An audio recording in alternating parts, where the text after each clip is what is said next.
Peggy 7. One of the coolest things about making games with Pixar right now is it's actually really collaborative. ¡Ate! ¡Que se escapa! ¡Puercas! Metralleta activada.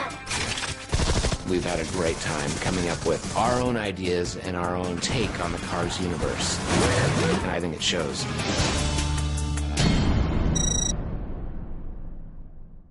The process between us and Avalanche was a very collaborative process. Pixar tells us the idea of the movie. Even before they have the movie developed at all, they say, here's the basic idea of the movie. And from there, we start to say, all right, what are the sort of things that we can utilize to make it a game? Vamos con otra simulación. Chrome originated here at Avalanche as a way to try and bring the video game world and the film world together. Chrome is the academy. You're the spy in training. We love the idea that there must be a school that Finn had maybe been to and trained or taught at. What was so fun about Chrome is that it allowed you to see these things that you normally wouldn't be able to see, and things we wouldn't have the luxury to do in the film. We never really got a chance at Pixar to tell that whole story. I think that was really the most fulfilling thing there, is to feel like we're actually contributing something back to the film world. Así que has descubierto mi sede secreta.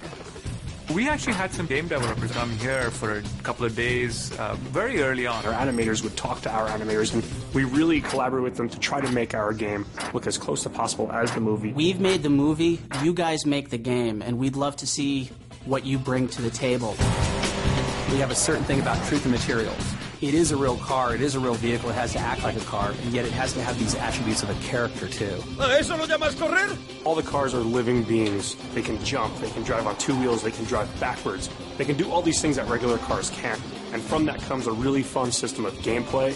¡Qué pasada, tío! Part of the challenge that we had to do for the game is take our own environments outside of what the movie is. How do we imbue little shapes of cars in the trees and the mountains and the buildings so that it begins to feel like the universe that Pixar has created? Well, I think the technical term is carification. We look for opportunities to bring the Cars aesthetic into the sets wherever possible. It's a lot finding natural forms or man-made forms. Things like the Buckingham Palace or Big Ben. And as we look at them, we go, wait a minute.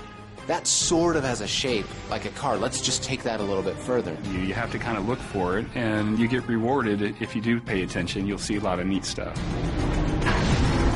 You've seen the movie, you've seen the story. We maintain that authenticity. More characters, more places that you can go. Everything feels like a movie experience. More missions, more gadgets. It's a virtual playground.